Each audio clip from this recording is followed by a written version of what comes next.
আসসালামু আলাইকুম। আশা করি সবাই ভালো আছেন। আজকে আমি শেয়ার করব কিভাবে উইনিং প্রোডাক্ট নিয়ে কাজ করতে হয় এবং কিভাবে আপনি বুঝবেন যে প্রোডাক্টটা winning. First of all, market প্লেসে অবশ্যই মার্কেট রিসার্চের সময় আপনার মনে হতে পারে প্রোডাক্টটা উইনিং প্রোডাক্ট, অর্থাৎ যে প্রোডাক্ট ট্রেন্ডি প্রোডাক্ট সেই প্রোডাক্ট আপনার কাছে উইনিং প্রোডাক্ট মনে হতে পারে। তবে সেই ধারণা ভুল, কারণ সব প্রোডাক্টই উইনিং প্রোডাক্ট হয় না। ট্রেন্ডে থাকলেই যে উইনিং প্রোডাক্ট হবে তা না। আপনাকে অবশ্যই এর ব্যাকগ্রাউন্ড জানতে হবে। মার্কেট রিসার্চ যদি করতে যান তাহলে আপনি খেয়াল করবেন যে সেখানে কী টাইপের প্রোডাক্ট, কী টাইপের ভ্যালিডিটি এবং কী টাইপের প্রোডাক্টের আপনার যে কাজে লাগবে উইনিং প্রোডাক্টের ক্ষেত্রে সেটার এক্সপ্লোরেশন বা সেটার হচ্ছে সঠিক ব্যবহারযোগ্যতা মার্কেটে আছে কিনা সেটা অবশ্যই রিসার্চ করতে হবে।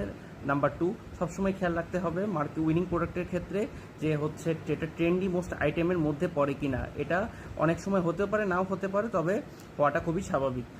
নাম্বার 3, আপনাকে অবশ্যই উইনিং প্রোডাক্ট নিয়ে ধারণা করতে হলে অবশ্যই মার্কেট রিসার্চ করতে হবে। আমাদের চ্যাট জিপিটি, গুগল এবং বিভিন্ন ধরনের সাইট আছে যেগুলো আপনি ধারণা নিতে পারেন, এবং অবশ্যই দেখতে হবে যে উইনিং প্রোডাক্টগুলো অবশ্যই আপনি ঠিকমতো আপনি মার্কেটিং করতে পারবেন কিনা। আপনি যদি ঠিকমতো মার্কেটিং না করতে পারেন তাহলে উইনিং প্রোডাক্ট নিয়ে আপনার কোনো লাভ নেই। সুতরাং অ্যাট ফার্স্ট আপনাকে মার্কেটিং সম্বন্ধে ভালো ধারণা থাকতে হবে। সকলকে ভিডিওটা দেখার জন্য ধন্যবাদ।